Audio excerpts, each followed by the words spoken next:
quelqu'un qui est très cher dans nos vies.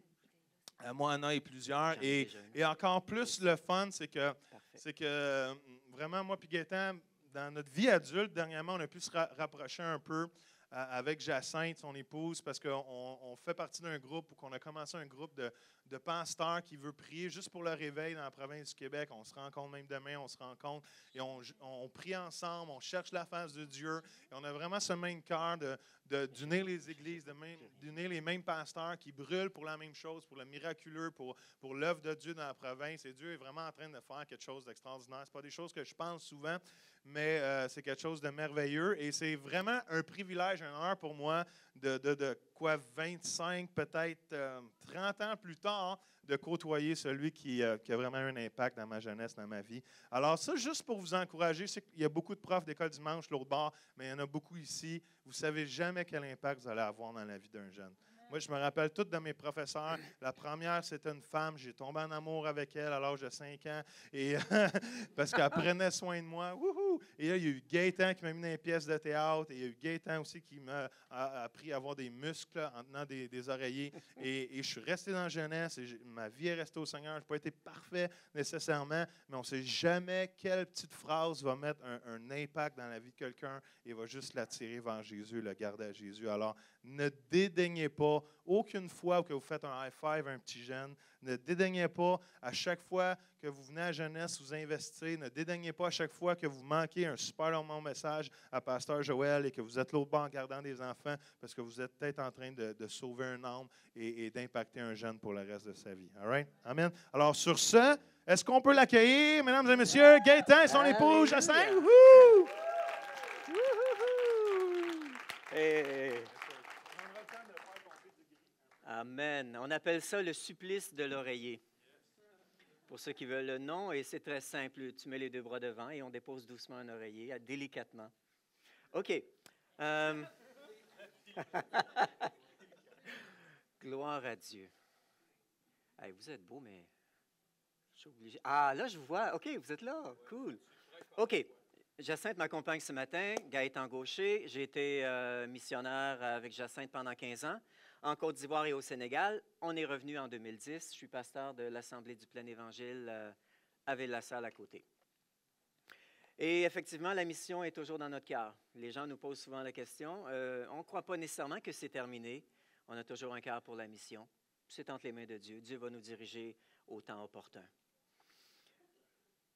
J'aimerais rapidement aller sur le sujet parce que je trouve ça vraiment cool. Vous avez un super écran. J'aimerais ça avoir chez nous. Chez nous, à l'église. Avoir ça chez nous, dans la maison, je dirais qu'il faudrait changer de maison, là. Qu'on fasse sauter quelques murs. Et ce que tu ressentais tout à l'heure, Joël, durant la louange, j'ai trouvé ça intéressant. Parce que je crois que ce matin, Dieu veut nous apprendre vraiment ce que ça veut dire d'être libre. C'est-à-dire comment, vous savez, on veut développer un environnement où le surnaturel, les miracles, les guérisons, la vie de l'esprit, la présence de Dieu, c'est quelque chose de normal. Vous êtes d'accord avec moi? Ça va jusque-là? Je suis sûr que vous me suivez. Mais est-ce qu'on a besoin de prendre conscience? Parce que j'ai vu des milliers de guérisons en Afrique, mais ça ne m'a pas nécessairement suivi quand je suis passé d'un pays à un autre. Et la raison, c'est que je ne croyais pas les bonnes choses.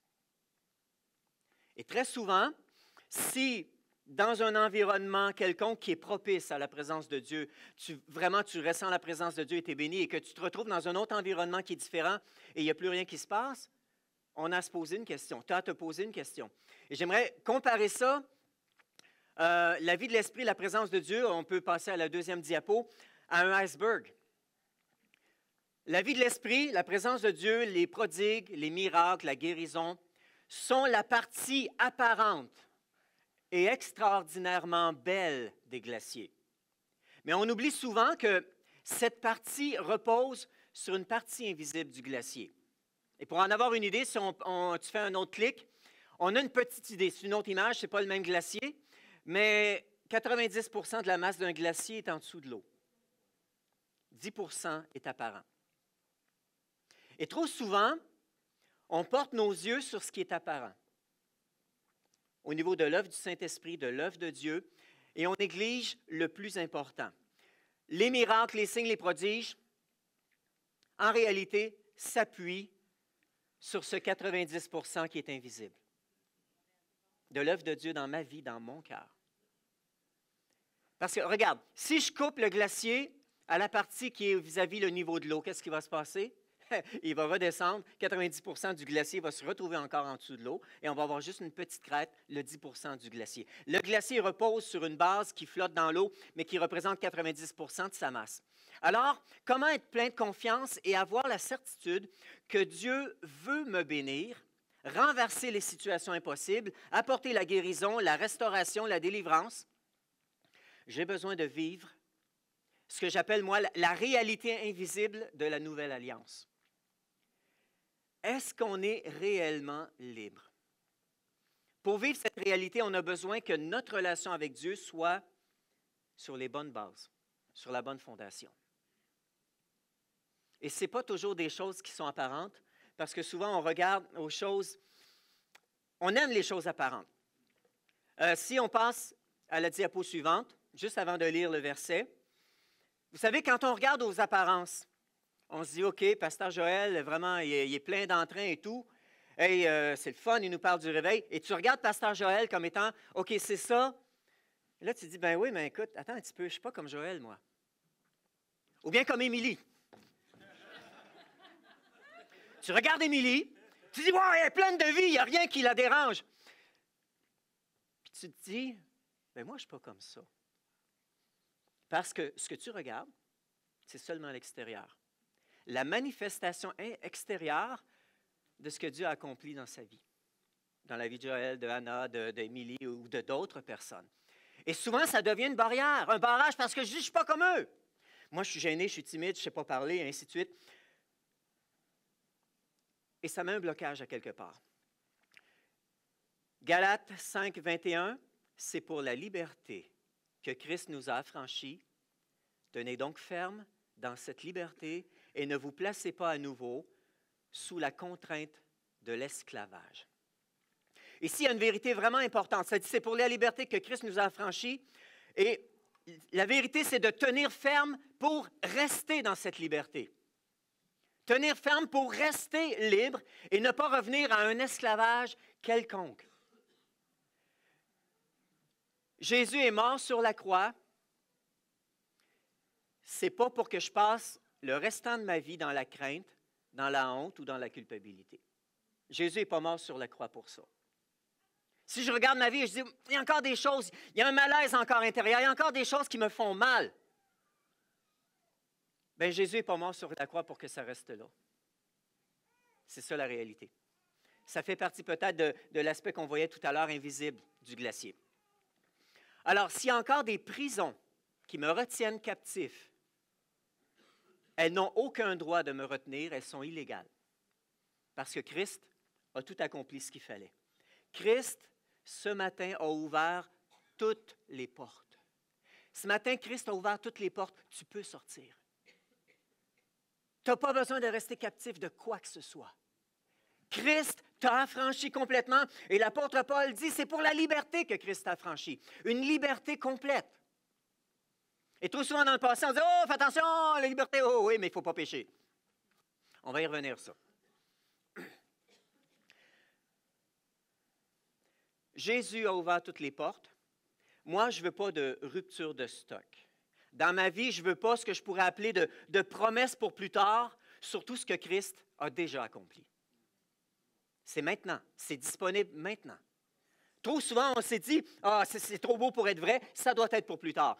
On a pelleté en avant pas mal. C'est pour le ciel, c'est pour le ciel. Alors que c'est réel aujourd'hui. Si Christ a payé pour, on ne devrait pas avoir de rupture de stock. J'aime bien cette expression-là qui mentionne que Dieu a rempli mon compte au ciel. Mais souvent, ma réalité, c'est que mon frigo est vide. Et j'ai besoin d'apprendre à faire des retraits. Parce que mon compte est plein. Qui d'entre vous, lorsque votre carte ou votre puce de carte de crédit, de carte de débit tombe en panne, comment vous commencez à... Wow, c'est sérieux là! Hey, je peux plus... J'ai de l'argent dans mon compte, mais je ne peux rien faire. On va régler ça rapidement, habituellement, avec la banque. Mais dans notre vie spirituelle, c'est exactement la même chose. Dieu veut que mon frigo aussi soit plein, que mon âme soit pleine. Est-ce que c'est la réalité dans ta vie? Vous savez, moi, ça n'a pas toujours été le cas. Ma première notion au début de la vie chrétienne, ce que j'ai vu dans l'Église, c'était OK, wow, je ne sais pas trop ce que ça prend pour plaire à Dieu, parce que là, c'est un peu... Les paramètres ne sont pas tous clairs. Alors, je me suis dit, comment faire pour être sûr que je plais à Dieu? Je me suis dit, OK, je vais m'assurer de ne pas être le dernier de classe. Et où la moyenne? Je vais m'assurer de faire un petit peu plus que la moyenne, donc je devrais être correct parce que je ne suis pas sûr. Je ne sais pas si je suis accepté de Dieu. Je ne sais pas si je plais à Dieu. Je ne suis pas sûr, donc je vais faire un peu plus. Ça vous dit rien, ça? Je vais m'assurer d'en faire assez. J'ai fait 15 ans en Afrique avec Jacinthe, avec toute la famille. Même Emmanuel, le plus jeune, avait 5 mois quand on est parti. Il y a 20 ans aujourd'hui. J'ai tenu pratiquement 500 événements d'évangélisation quand j'étais en Afrique. J'ai annoncé l'Évangile à plusieurs centaines de milliers de personnes. J'ai vu des dizaines de milliers de personnes venir au Seigneur. J'ai vu des milliers de personnes être guéries. J'ai cumulé en tout un peu plus ou à peu près 2 ans en brousse et très souvent sans eau, sans électricité, et j'ai souvent dormi à Belle Étoile. Et pourtant, malgré tout ça, j'ai construit 35 églises, 5 écoles, plein d'autres bâtiments et de différents projets. Et vous savez quoi? Malgré tout ça, je me sentais misérable. Seigneur, est-ce que tu m'aimes? Malgré tous mes accomplissements. Vous savez pourquoi? Parce que je ne croyais pas les bonnes choses. Je ne croyais pas les bonnes choses. Mon compte était plein, mon frigo était vide. Et ce matin, Dieu veut nous apprendre à être vraiment libres. De tous ces mensonges-là. Dieu veut nous libérer complètement ce matin. La diapo suivante, Romains 8. Et vous n'avez pas reçu un esprit d'esclavage pour être encore dans la crainte, mais vous avez reçu un esprit d'adoption par lequel nous crions « Abba, Père », c'est-à-dire papa, une expression intime venant d'un enfant. Lorsque le père était peut-être parti pour la journée, il arrive et l'enfant court en courant pour se jeter dans les bras de son père, papa. Et honnêtement, l'apôtre Paul utilisait cette expression-là, puis elle n'était pas utilisée. Jamais dans ce contexte-là. Que ce soit des Écritures dans un contexte religieux, dans un contexte d'enseignement théologique, Paul l'utilise ici. Mais vous savez quoi? Nous nous plaçons souvent sous un esclavage quand nous essayons de vivre la liberté de la Nouvelle Alliance en gardant la mentalité de l'Ancienne Alliance. C'est-à-dire, tantôt, je parlais, on regarde ce qui est apparent, l'extérieur. On regarde ce que l'on voit de nos yeux. Qu'est-ce que je veux dire quand je parle de garder la mentalité de l'Ancienne Alliance pour embrasser, accueillir la Nouvelle Alliance? C'est de croire que je pourrais plaire à Dieu par mes efforts, par mes mérites, par mes prières, ma sainteté, ma bonne conduite. Laissez-moi vous expliquer ça autrement. C'est que trop souvent, nous pensons que Jésus-Christ, supposons que ma main représente une ardoise, ou même je vais prendre une feuille de papier. Christ, en mourant sur la croix, trop souvent, ce qu'on pense, c'est qu'il est venu et il est venu effacer ma dette. C'est une belle chose, c'est super. Mais supposons que tu es dans une situation critique. Ton commerce a besoin, supposons, de 15 000 $ par mois pour arriver, mais tu as des revenus de 10 000. Il te manque 5 000 $ par mois pour arriver. Tu accumules des dettes. Ton fournisseur te dit, pas de problème, j'efface ta dette. Tu dis, oh, c'est le fun, mais ça ne règle pas mon problème. Et de croire que Jésus a seulement effacé ma dette, mais que je suis toujours dans la même situation, c'est, oh, c'est super, Jésus a effacé ma dette, merci Seigneur, je suis sauvé, mais maintenant, je vais consacrer ma vie à ne pas m'endetter à nouveau. Oh là là, le chemin est étroit, faites attention, vous allez tomber. Et je passe ma vie. Le nouveau but de ma vie est de ne pas pécher. Le nouveau but de ma vie est de ne pas faire que Dieu va se choquer après moi. Et je passe complètement à côté de la liberté. Je passe complètement à côté de ce que Dieu avait pour moi. Christ a effacé ma dette, super, mais il a fait plus que ça. Il a fait beaucoup plus que ça.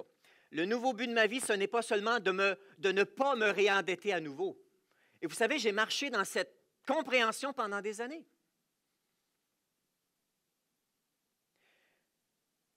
Le but de ma vie est de ne pas pécher.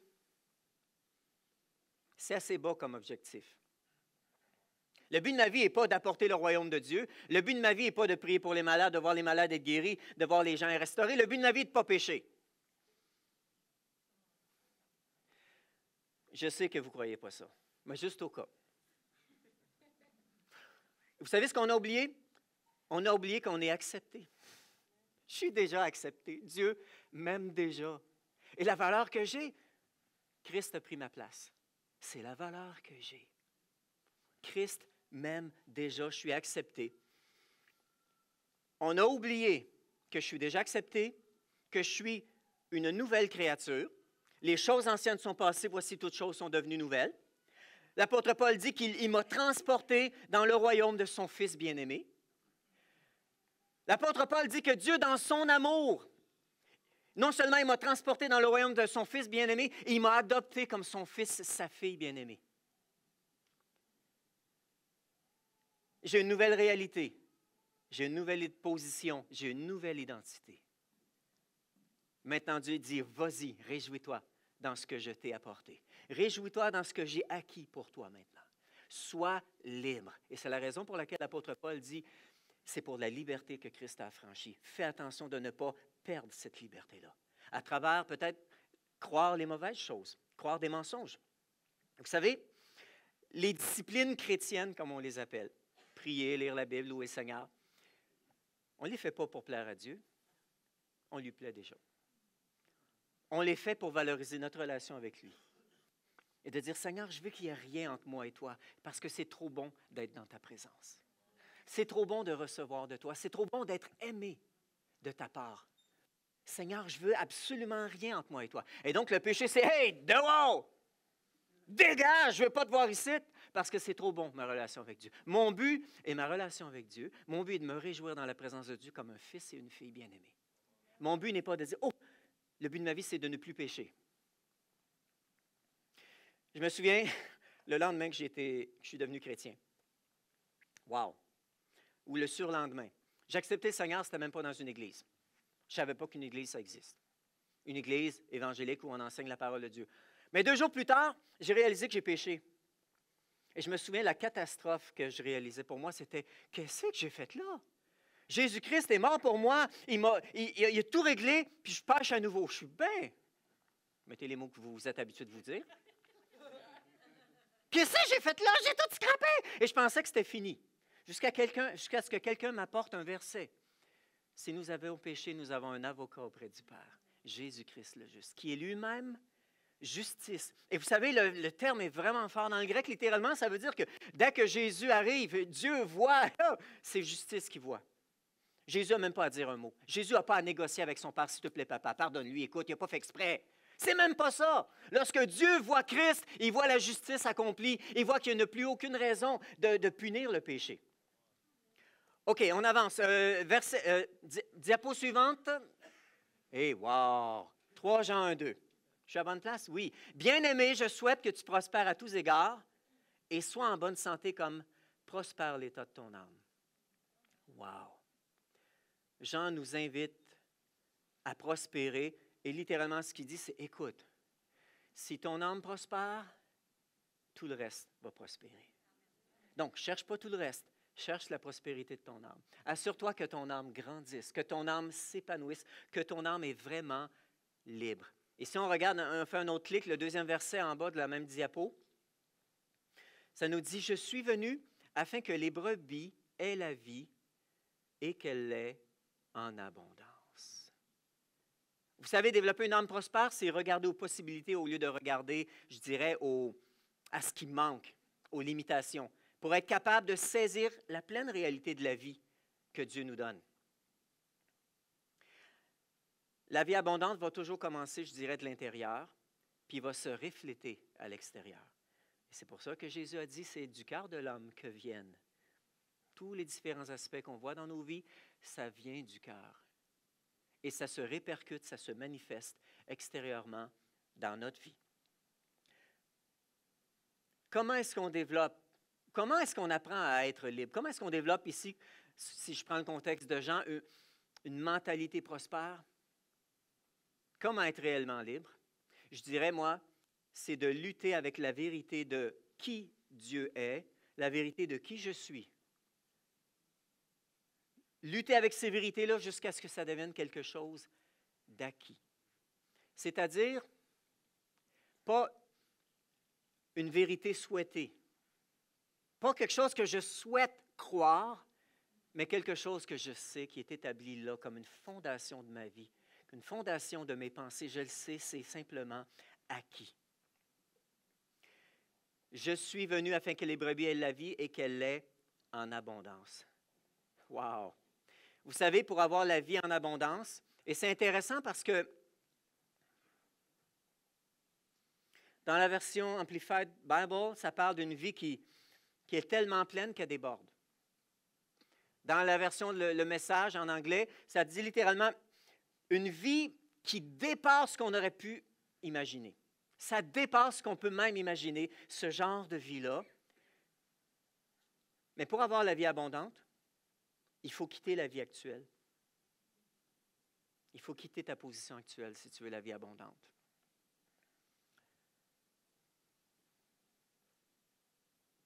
La diapo suivante, dans Acte 2, tout à coup. J'ai mis le verset au complet pour que vous soyez perdus, mais il y a plusieurs tout à coup dans la Bible. Moi, c'est le tout à coup qui m'intéresse ici. Tout à coup, il vient du ciel un bruit comme celui d'un vent violent qui remplit toute la maison où ils étaient assis et ils furent tous remplis du Saint-Esprit avec toutes les manifestations que ça peut apporter. Face à la vie chrétienne puis aux promesses de Dieu, on peut développer deux positions, deux manières de voir les choses. Pour bien comprendre, je vais expliquer les deux camps. Il y a le camp du tout à coup, puis il y a le camp, je dirais, du processus. Et le camp du tout à coup, les actes sont remplis tout à coup. On vient d'en lire un, Acte 2.2, tout à coup. Acte 9.3, tout à coup, une lumière venant du ciel resplendit autour de lui. Acte 12.7, et voici, un ange survint et une lumière brilla dans la prison. Ça ne dit pas tout à coup, mais moi je le prends comme ça. Paul est là et tout à coup, il y a cette lumière qui vient. Acte 16.26, tout à coup, il se fit un grand tremblement de terre, puis toutes les portes se sont ouvertes. On voit plusieurs tout à coup dans la parole de Dieu. Et on a tous des moments tout à coup dans notre vie. C'est-à-dire, quand je parle d'un tout à coup, je parle de l'intervention de Dieu souveraine dans ma vie, d'une rencontre avec Dieu qui va produire un changement, qui va apporter une victoire, qui va nous transformer. Et Dieu veut qu'on vive des tout à coup. Mais souvent, ces tout à coup-là, lorsqu'on les interprète mal, ça nous amène à croire que ça prend absolument une intervention de Dieu, une rencontre avec Dieu, pour avoir un changement, pour avoir la victoire, pour être transformé. Et là, tu es là dans ta place, tu dis, écoute, ce que Pasteur Joël nous invite à, ou ainsi de suite, écoute, moi, je n'ai rien vécu de ça, ça veut-tu dire que c'est pas pour moi? Ça veut-tu dire que je ne suis pas un assez bon chrétien? Ça veut dire quoi? Parce qu'on attache beaucoup d'importance au tout à coup à une rencontre avec Dieu. Et une rencontre avec Dieu, c'est important. Je me souviens, j'étais dans une conférence en 2012, en septembre 2012. Il y avait un appel, j'étais en avant, il y avait des centaines de personnes. Et j'étais béni dans la présence de Dieu. Et tout à coup, j'entends le pasteur parler de recevoir cet esprit d'adoption. Et j'ai juste entendu ça. C'est comme si je suis sorti de ma boule, ouais, pour quelques secondes. Et c'est la phrase que j'ai entendue, cette notion-là qu'il a expliquée en quelques versets. Et je me souviens, la réaction que j'ai eue, c'est comme tout à coup, j'ai attrapé ça. Et je me souviens tout ce que j'ai dit, Seigneur, de toute façon, je veux tout ce que tu as pour moi. Et je me rappelle, j'ai déclaré, Seigneur, je reçois cet esprit d'adoption. Et j'ai continué de prier, de louer Seigneur, et j'ai oublié ça. J'avais aucune idée de ce que je priais. J'en avais aucune idée, il ne s'est rien passé. Le lendemain matin, quand je me réveille dans ma chambre d'hôtel, je regarde l'heure. Wow! J'ai 1 heure devant moi de libre. Je veux prendre un temps dans la présence de Dieu. Et je me souviens, au moment où j'ai voulu ouvrir la bouche, j'ai crié « Papa! » Et là, on me dit « Mais qu'est-ce que c'est ça, cette affaire-là? » Et en même temps, Dieu a downloadé, a téléchargé une révélation tellement puissante de son amour. J'étais comme un enfant de 5 ans pendant au moins une demi-heure. « Papa! Hey, t'es mon papa! Je suis ton fils! Ah! Ah! » Dans ma chambre d'hôtel. Pendant au moins 30 minutes, comme un enfant de 5 ans. Bon, si tu me voyais à l'extérieur, tu allais dire « Ouais, il est pas mal sauté, le gars. Il a perdu une botte. » Parce que l'extérieur, c'est ce que tu vois, c'est la manifestation physique apparente d'une œuvre que Dieu est en train de faire dans le cœur, dans la vie.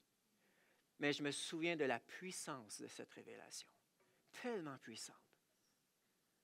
Ça m'est tombé dessus sans crier garde, si je peux dire. C'est lorsque j'ai ouvert la bouche que je me suis surpris à m'entendre crier « Papa ». Et à me dire par la suite, mon raisonnement était toujours là, mais qu'est-ce qui se passe? C'est bon, mais c'est bizarre. Je ne comprenais pas ce qui se passait, mais je disais, waouh, c'est bon! Parce que je recevais cette révélation-là. Et il y a plusieurs aspects. Je me souviens, un des aspects que j'ai crié lorsque je recevais cet amour. Je réalisais qu'il n'y avait aucune distance entre moi et mon Père. Je n'ai pas à m'approcher de Dieu, il est là. Il vit en moi, je vis en lui. J'ai rien à faire, il m'aime déjà.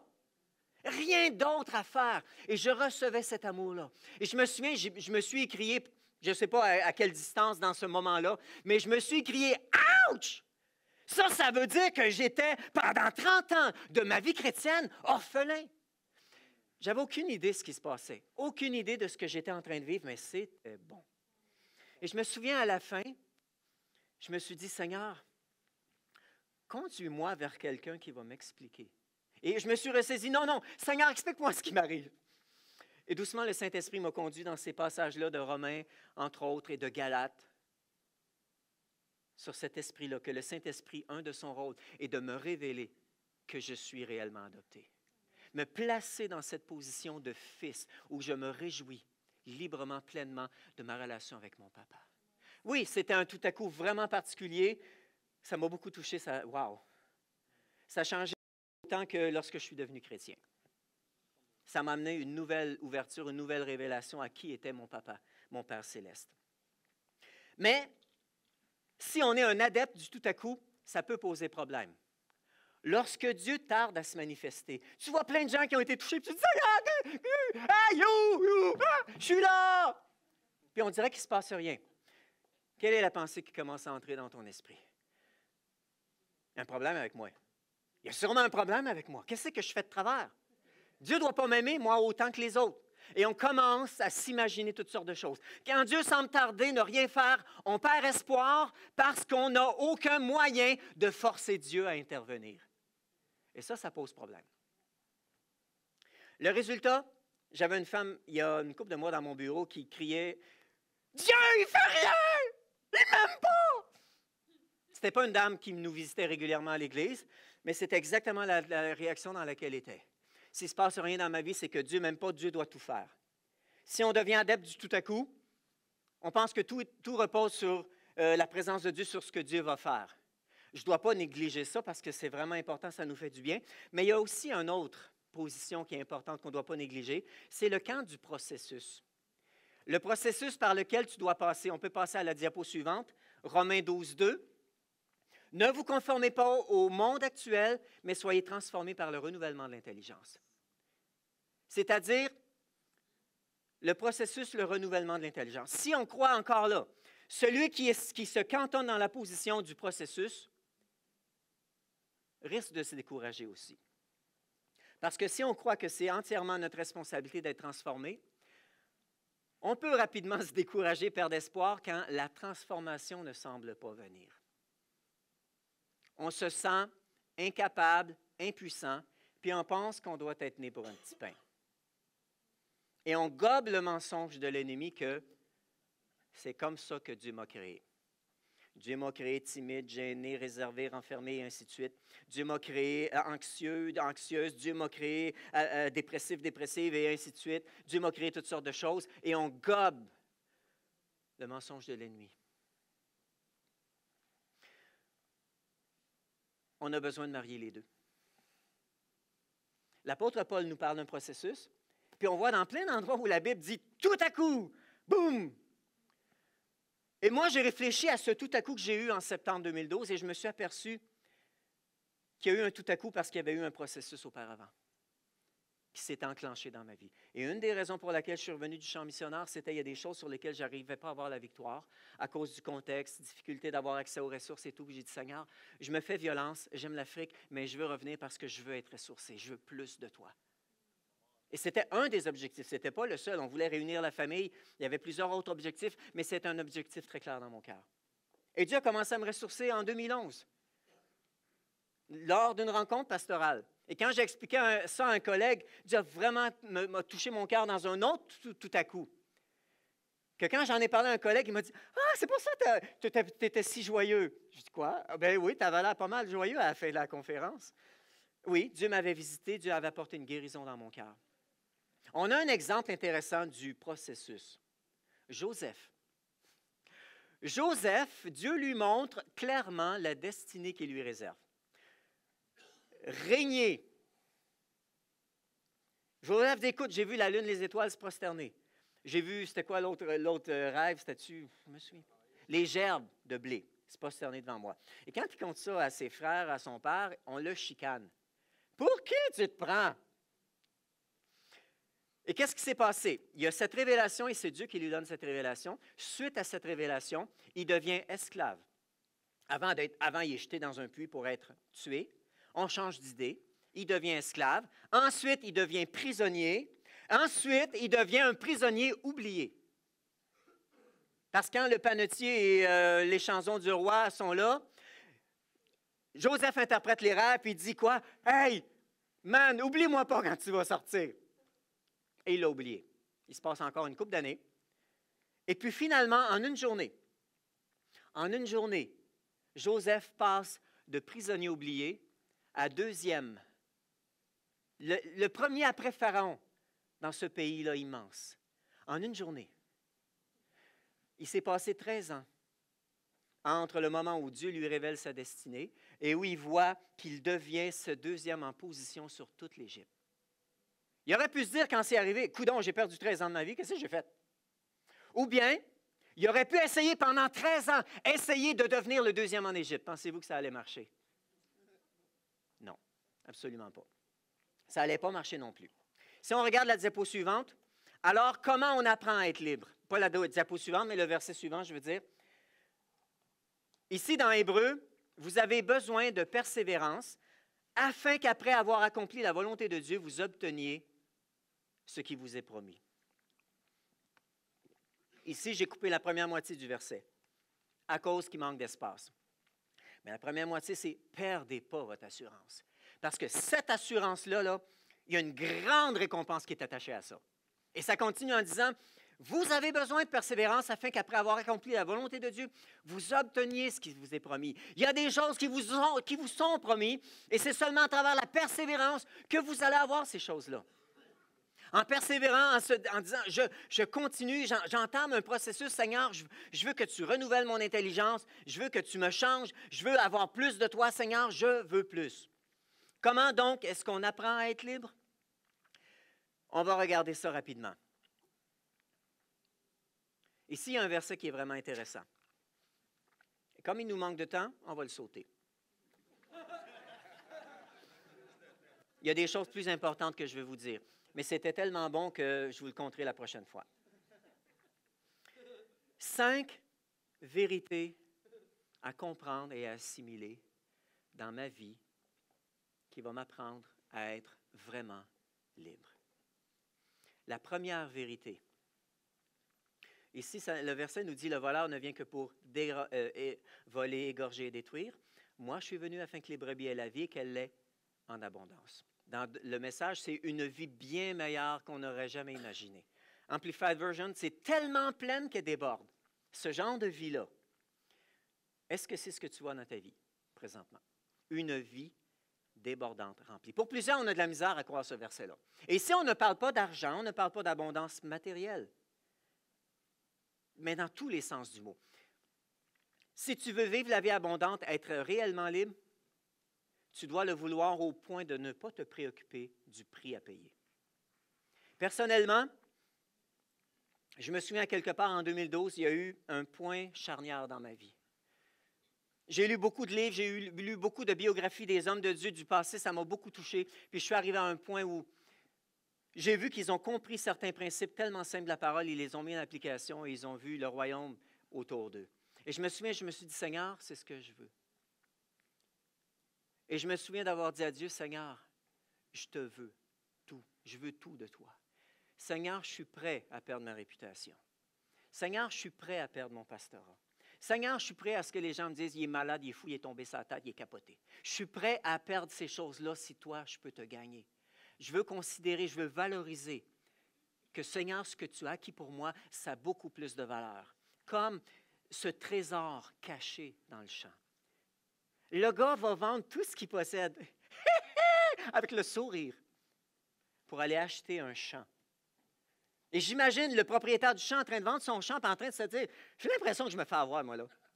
Pourtant, j'ai demandé le double du prix. J'ai l'impression que je suis en train de me faire avoir. Qu'est-ce qui se passe? Qu'est-ce que tu me caches? Le gars a valorisé quelque chose, un trésor. Et Jésus dit, le royaume de Dieu, c'est comme ça. Est-ce que tu vois le royaume comme un trésor? Comme quelque chose, il y a tellement de valeur que tu es prêt à tout vendre pour obtenir plus de sa présence, plus de son amour, plus de son intimité. Et je me souviens, parce que je vois que ça portait du fruit par la suite, de dire, Seigneur, je suis prêt, c'est ce que je veux. Les spécialistes disent que toutes les grandes décisions ou les mouvements qu'on fait dans notre vie, c'est basé sur la douleur. Si de rester dans l'état où je suis, ça fait plus mal que la possibilité de changer, je vais changer. Si je regarde la possibilité de changer, si la douleur de changer veut dire, qu'est-ce que les gens vont penser de moi? Si je m'avance à l'appel, ils vont dire, c'est ça, il est un grand pécheur. Qu'est-ce que les gens vont penser de moi? Si je me mets à pleurer, si je tombe à terre, si je me lamente, s'il y a des choses qui se passent dans ma vie qui sont dures à expliquer, à comprendre, qu'est-ce que les gens vont penser de moi? Si la douleur de qu'est-ce que les gens vont penser de moi est plus lourde et plus importante que la perspective du bien-être que ça va t'apporter, bien, tu vas rester, tu n'es pas prête à payer le prix. C'est ça que ça veut dire. C'est ce que ça veut dire. Être prêt à payer le prix. Pas que le prix est si lourd à payer, mais on a besoin de valoriser que le royaume de Dieu, c'est vraiment un trésor. C'est vraiment, vraiment un trésor. Quel prix es-tu prêt à payer pour être réellement libre ce matin, pour vivre une vie abondante? Vous savez, ce que j'ai observé, c'est que ceux qui grandissent le plus rapidement, c'est ceux qui se foutent du prix à payer. Se foutre, ce n'est pas le bon mot. Ceux qui ne se préoccupent pas du prix à payer. Ceux qui se disent, Seigneur, je veux tout. Je veux qu'il n'y ait rien qui me retienne. Seigneur, ce que tu as pour moi, je le veux. J'ai observé que c'est les gens qui grandissent le plus rapidement dans les choses de Dieu, dans leur relation avec Dieu. Donc, c'est un indice que je vous donne en passant. Mais on a besoin de passer, ce processus-là inclut de grandir avec Dieu. Tantôt, quand je parlais du processus et du tout à coup, on a besoin des deux. Parce que très souvent, c'est lorsque je m'engage envers Dieu dans un processus, Seigneur, je veux plus de toi. Ça garantit une chose, Dieu va se mettre sur ta route. Je peux te garantir, Dieu va se placer sur ta route, tu vas le croiser. Dieu va s'assurer que tu vas avoir des moments particuliers avec lui, où il va déverser son amour, sa révélation dans ta vie, où ça va te donner une propulsion comme si tu viens d'allumer une fusée. Psh! Moi, personnellement, lorsque j'ai eu cette révélation, ça m'a propulsé. Mais vous savez jusqu'où? Jusqu'à la prochaine porte, je me suis cogné le nez dans la porte. C'est-à-dire, je suis arrivé jusqu'au point où, Ouh!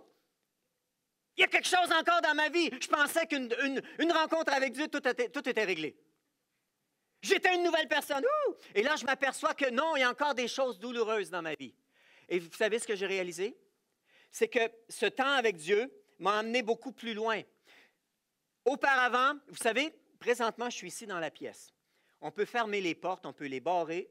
Ça ne me dérange pas parce que je n'ai pas envie de sortir. Je suis là. Mais à la fin de la réunion, lorsqu'on a besoin de sortir, une porte barrée peut nous déranger. On va se cogner le nez dedans. Et dans ma vie personnelle, c'est la même chose. Tant que j'étais en surplace, je ne réalisais pas toutes les blessures, les douleurs, les choses qui n'étaient pas réglées dans ma vie, mon âme qui était blessée. Et lorsque Dieu m'a rencontré, j'ai fait un pas en avant, c'est « Ouch! » Je me suis cogné sur la prochaine porte. « Oh! Seigneur, je ne savais pas que j'avais cette blessure-là. Mais là, je savais, Seigneur, tu m'as tellement touché, Seigneur, j'ai besoin d'être guéri de ça. Et ça m'a permis de partir en courant et boum, dans une autre porte. Et ainsi de suite. Et j'en ai fait sauter pas mal de portes. Dieu veut faire la même chose ce matin. On continue, diapo suivante. Une deuxième vérité qu'on a besoin de comprendre, tu as besoin de faire face à la crainte. Tu as besoin de faire face, quand je parle de la crainte, je parle de la peur. La crainte n'est pas dans l'amour, mais l'amour parfait bannit la crainte, car la crainte suppose un châtiment. Celui qui craint n'est pas parfait dans l'amour. Si je fais du raisonnement inversé, l'amour parfait bannit la crainte, ça veut dire que la crainte m'empêche de goûter l'amour. La crainte bannit l'amour. C'est le jugement inversé, mais c'est ce que ça veut dire. Le raisonnement inversé nous amène dans cette conclusion-là. Son amour parfait va démolir les mensonges dans ma vie, qui n'est pas en ligne avec sa vérité. Son amour parfait va me rassurer qu'il est avec moi, que je ne suis pas seul. Son amour parfait va me soutenir quand je suis dans la crainte. Son amour parfait est la solution à tout ce qui m'empêche d'être ce qu'il m'a créé pour être. Comment donc grandir dans l'amour? En traquant les craintes qui me poursuivent.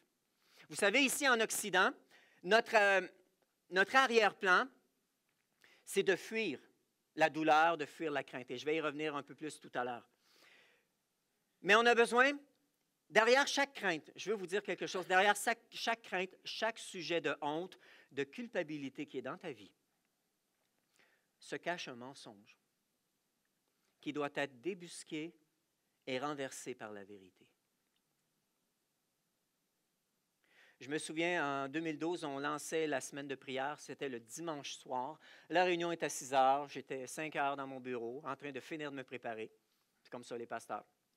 On paraît bien à l'aise devant vous, mais on est complètement stressé auparavant. Et j'avais 4 points. Comment vivre une transformation en 2000... Non, c'est en 2013. Janvier 2013. Et tout à coup, je me dis, non, je vais laisser tomber le dernier point. Je vais en faire 3. Le dernier point, je le traiterai une autre fois. Et je me souviens, j'étais assis dans mon bureau et j'ai senti le Saint-Esprit me dire, non! Mais ce qui m'a vraiment fait un impact, ce n'est pas d'avoir entendu le Saint-Esprit me dire, non, je veux que tu en parles. Mais c'est le mouvement qu'il a créé. Avec une telle, je dirais violence, mais je sais que Dieu n'est pas violent. Mais avec une telle force, ça m'a tellement ébranlé, je me suis dit, oh! Il y a quelque chose que je ne comprends pas. Pour que Dieu désire à un tel point. Et ce 4e point, c'était les forteresses de l'ennemi, les faux raisonnements, les mensonges dans nos vies. Et quand le Saint-Esprit m'a dit, non, Gaétan, je veux que tu en parles, il m'a posé une question. J'ai dit, voyons, c'est quoi ça? Et j'ai senti le Saint-Esprit me poser la question, Gaétan, qui se cache derrière les forteresses? Et là, j'étais là, ben, écoute, non, je pensais qu'une forteresse, c'était pour que je me cache derrière. C'était, écoute, Dieu, là, je ne te comprends pas. Qu'est-ce que tu veux dire? Il n'a pas entendu mal. Vous savez, quand Dieu pose une question, ce n'est pas parce qu'il ne connaît pas la réponse. Vous savez ça. Je suis sûr que le pasteur Joël vous l'a déjà dit.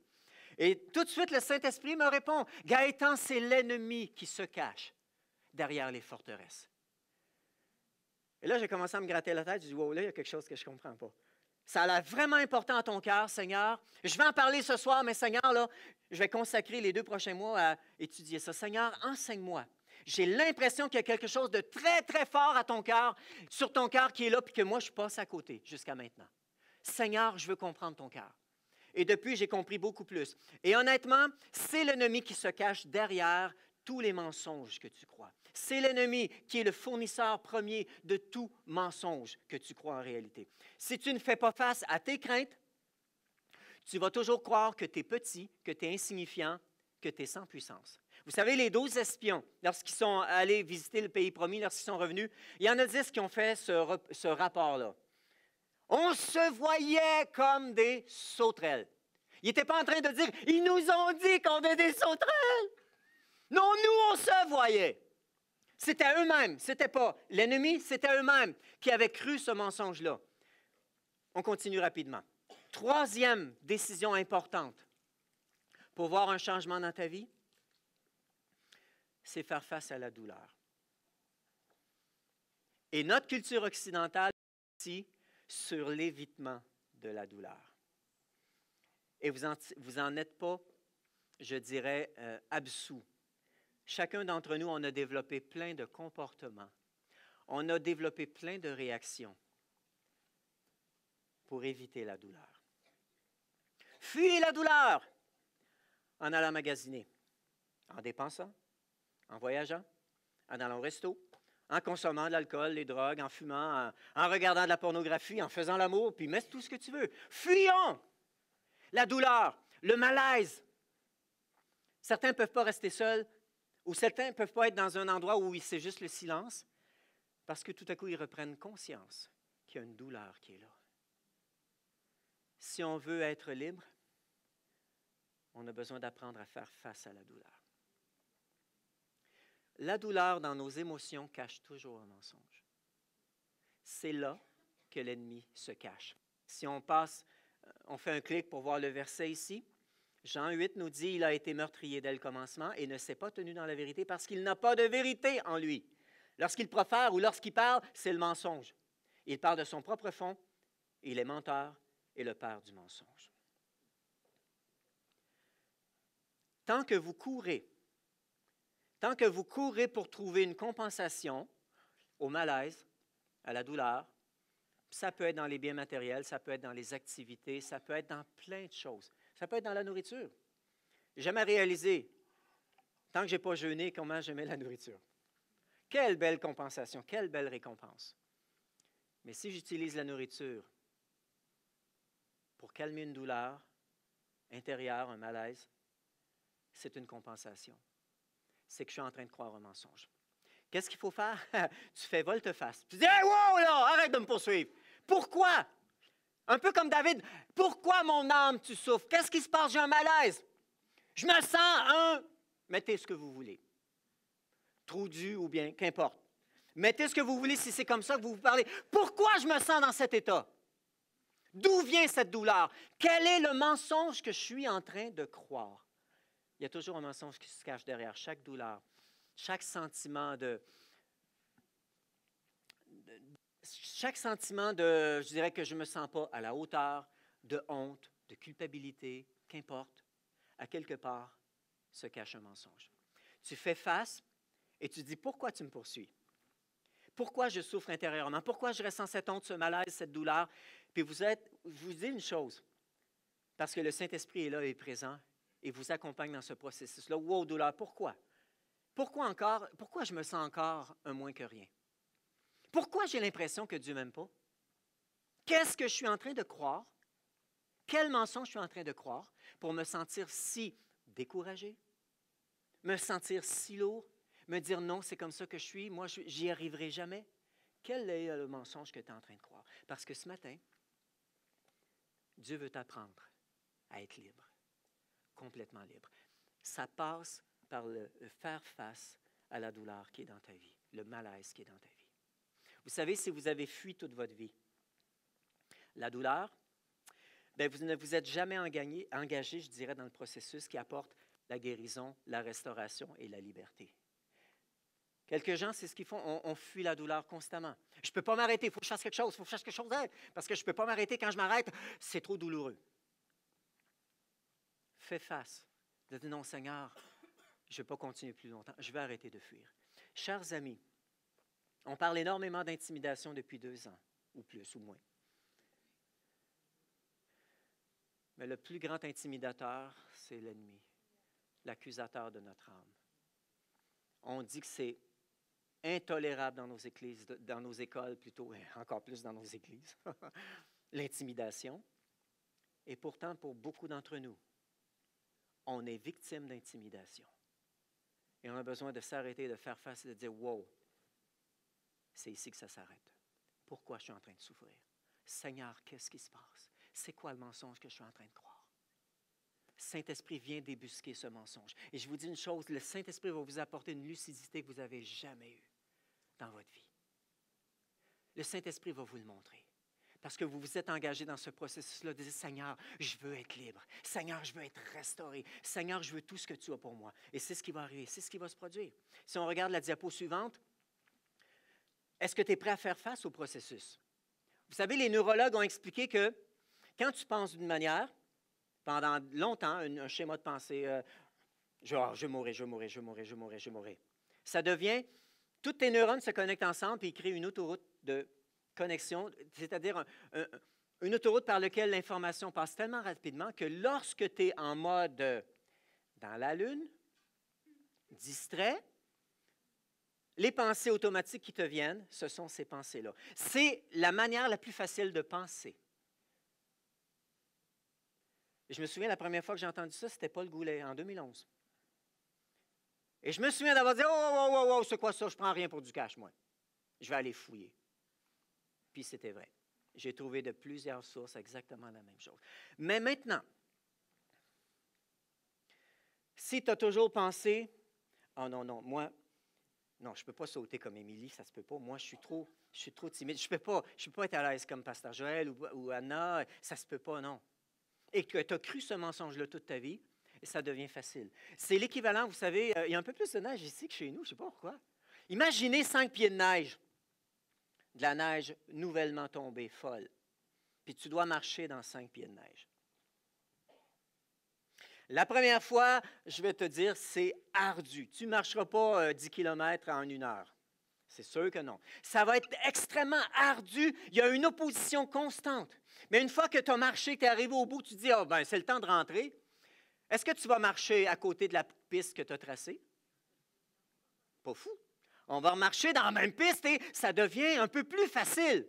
Et si le lendemain, tu te dis, hey, je vais aller prendre une marche encore, et tu retournes, probablement tu ne traceras pas un nouveau sentier, tu vas marcher encore. 2 fois, 3 fois, jusqu'à ce que ça devienne un sentier tapé, battu. C'est facile à marcher même s'il y a 5 pieds de neige autour de toi. Ça, c'est ta manière de penser, par habitude. Maintenant, ce que je suis en train de dire, lorsque je parle de faire face au processus, si ta manière de penser, c'est « Oh non, moi, je peux pas, je suis un bon à rien, je ne suis pas capable, moi, c'est pas moi, je suis trop gêné, je suis trop enfermé, non. » Et tu dois dire « Non, wow. C'est pas vrai que je suis un bon à rien. » Faire face au processus, c'est de dire « OK, je décide de me tracer un nouveau sentier. Un nouveau sentier qui est basé sur la vérité de Dieu pour moi. » Mais la première fois, ce ne sera pas facile parce que c'est comme 5 pieds de neige. Et la première pensée qui va te revenir, non, je ne suis pas capable, Non! Je le sais que je peux tout par celui qui me fortifie. Et je vais le croire. Et c'est de marcher. Et au début, ce n'est pas facile. Lorsque tu marches une 2e fois, 3e, 10e fois, ça devient plus facile. Jusqu'à ce qu'à un moment donné, c'est aussi facile de croire, non, je peux tout par celui qui me fortifie, que de croire cet ancien mensonge, non, je suis bon à rien, je ne peux rien faire. Mais à quelque part, tu as besoin de décider de te tracer des nouveaux sentiers, basés sur la vérité de la parole de Dieu. J'aimerais inviter le groupe musical à s'avancer. Et vous savez, je peux vous donner un autre exemple. Supposons que je suis enchaîné avec une chaîne. On a déjà fait des pièces de théâtre avec des chaînes. Je ne sais pas si celle-là, Joël était dedans. J'aimais bien les chaînes pour illustrer le péché. Imagine, j'ai 100 tours de chaîne autour de moi. Imagine que c'est Pasteur Joël qui tient le bout de la chaîne. Puis là, il y a sa revanche. Ah ouais, Pasteur Gaétan, libère-toi. Qu'est-ce que je dois faire? La chaîne est là, mais le bout est pas attaché. Le bout est libre et il tient le bout. Je vais être obligé de doucement de marcher et j'aurai très peu de liberté de mouvement. Et à un moment donné, 2 tours, et à un moment donné, coudonc, j'ai déjà vu ces faces-là. Voyons, c'est quoi ça? Mais c'est quoi cet écran-là? J'ai déjà vu ça encore. Et à un moment donné, ça ressemble à de la redondance. Mais coudonc, j'ai déjà pardonné à mon père. J'ai déjà pardonné ci. J'ai déjà réglé ça. Et tu as l'impression de revoir certaines situations et tu penses que tu es en train de reculer. Mais chaque fois que tu fais un tour, tu sais ce qui se passe? Il y a un lien qui est brisé. À chaque fois que tu fais un tour, il y a un autre lien qui est brisé. Jusqu'à ce que, tu es libéré de plus en plus vite. Lorsque tu fais face au processus. Oui, ça veut peut-être dire de pardonner, de repardonner. Le pardon est un processus. À plusieurs reprises, ça veut dire de la redondance. J'ai l'impression des fois de revisiter la même situation. Mais je pensais que c'était réglé. Et j'ai besoin peut-être encore de pardonner, peut-être encore de briser un lien jusqu'à ce que je sois complètement libre. J'aimerais terminer rapidement avec la dernière vérité. Si vous demeurez dans ma parole. Vous êtes vraiment mes disciples. Vous connaîtrez la vérité et la vérité vous affranchira. Wow!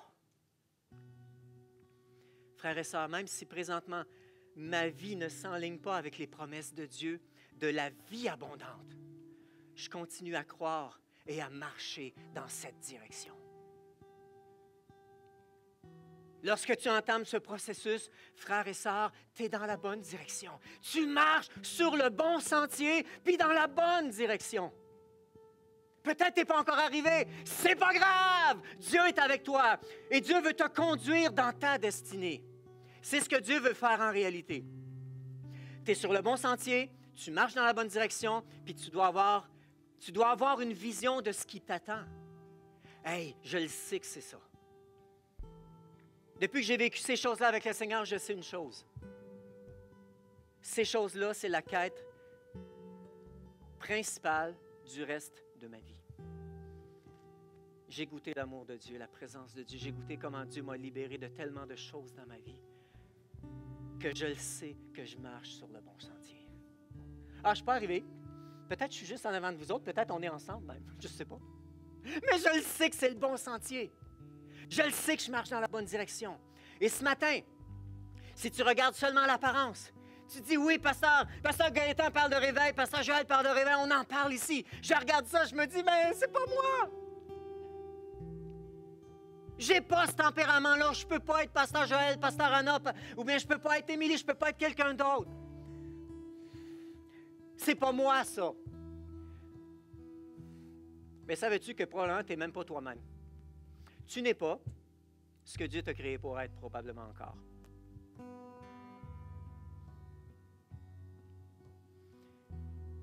Dieu a, dans son amour, réfléchi, pensé, désiré une destinée pour chacun d'entre nous.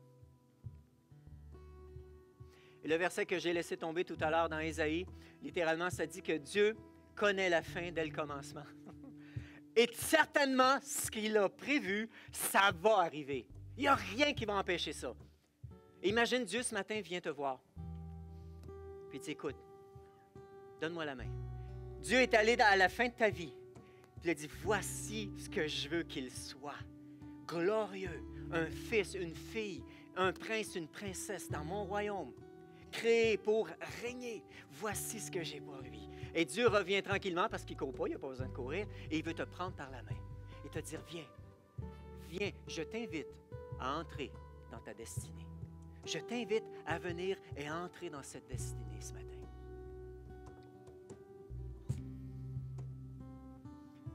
Si tu te dis qu'une vie pleine de Dieu, c'est qu'il faut sauter, il faut crier, il ne faut pas être gêné, tu passes à côté. Une vie remplie de Dieu, c'est de le connaître et de le laisser me guérir, de le laisser me restaurer, de placer le spot du Saint-Esprit dans ma vie pour éclairer et débusquer chacun des mensonges que l'ennemi a placés dans ma vie. Rapidement, en terminant, j'ai une dame qui littéralement croyait qu'elle avait accompli des choses terribles dans son enfance, au niveau sexuel. Et je lui ai dit à un moment donné, et ça pesait tellement sur sa vie était misérable. Elle me dit, mais raconte-moi les événements. Elle dit, j'ai aucun souvenir d'événements. Mais d'où ça vient? Mais c'est que la pensée est là depuis longtemps, donc je crois que je l'ai fait. Oh, un instant. Et j'étais en prière et j'ai senti le Saint-Esprit me dire, ça c'est l'ennemi qui a placé cette pensée dans son cœur lorsqu'elle était enfant, dans sa pensée, et elle a cru ce mensonge. Et j'ai senti le Saint-Esprit me dire, non, ce n'est pas exact. L'ennemi a placé souvent plein de mensonges dans notre vie. Et on devient tellement habitué qu'on pense que c'est ce qu'on est. Ce matin, Dieu t'invite à être libre. Essaie de t'imaginer. Fermons nos yeux en terminant. Fermons nos yeux un instant, essaie de t'imaginer. T'imaginer à être sans crainte, aucune, d'échouer. Imagine que dans ton cœur, dans ton esprit, tout est possible. Tout ce que tu vas essayer, tout ce que tu vas tenter, va réussir. Imagine, prends le temps d'imaginer dans ton cœur, de penser à cette pensée-là. Que tu vas accomplir des choses, que tu n'auras aucune crainte d'échouer, tu n'auras aucune crainte de te préoccuper de l'opinion des autres. Tu vas vivre une paix parfaite, une sérénité extraordinaire, dans une joie débordante, remplie de l'assurance de ton amour, de son amour. Imagine cet état d'esprit, de sérénité, de bonheur, d'extase. Seigneur, je peux tout par celui qui me fortifie.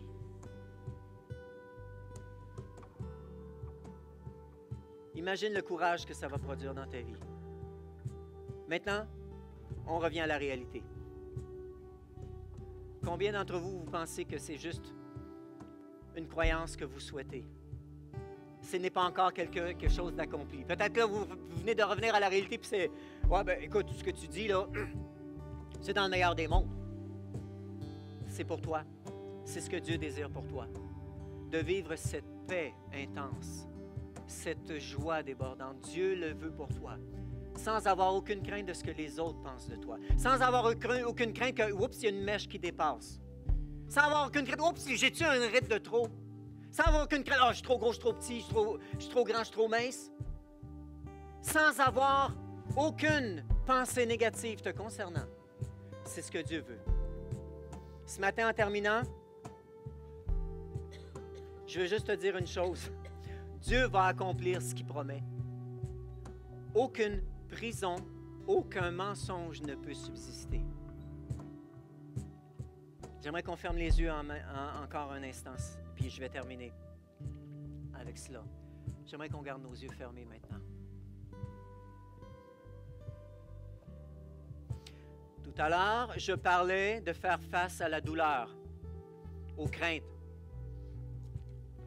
de faire volte-face et de dire « Wow, la peur, tu vas arrêter de me poursuivre. »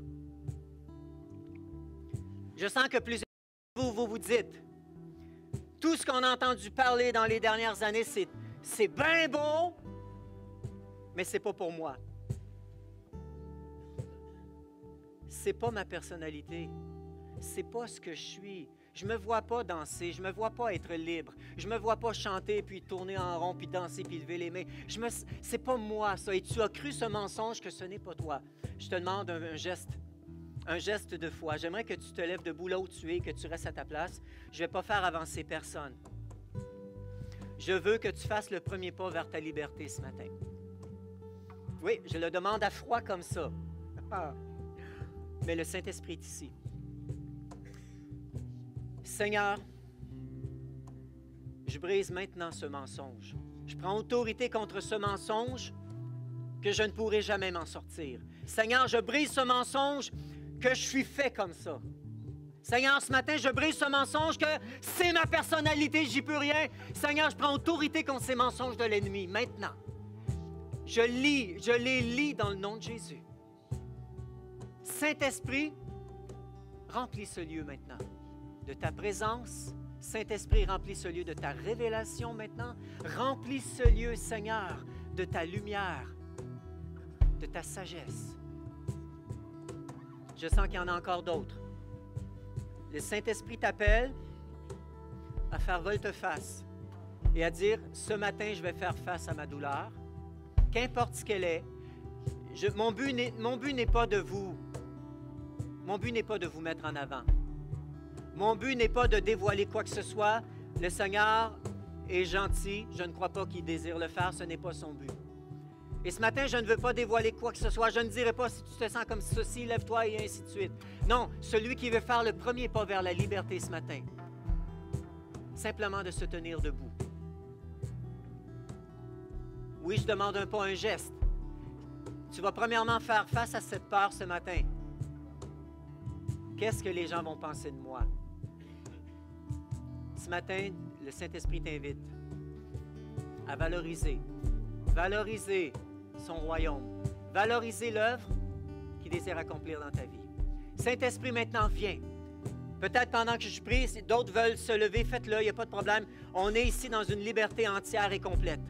Seigneur, viens Amène ton esprit de révélation et de vérité, Saint-Esprit. Saint-Esprit, engouffre-toi maintenant. Engouffre-toi maintenant dans nos vies, Seigneur. Apporte cet esprit de révélation et de vérité maintenant. Seigneur, shake cette salle avec ta liberté. Seigneur, secoue cette salle avec ta présence, avec ton amour, avec ta sagesse. Remplis ce lieu de ta lumière. Saint-Esprit, apporte cette révélation maintenant. Mets ton spot sur nos vies, Seigneur. Éclaire là où il y a la douleur, le malaise dans nos vies, où on dit non, Seigneur, je ne serai jamais à la hauteur. Non, Seigneur, je ne sens pas que tu m'aimes. Saint-Esprit, viens maintenant.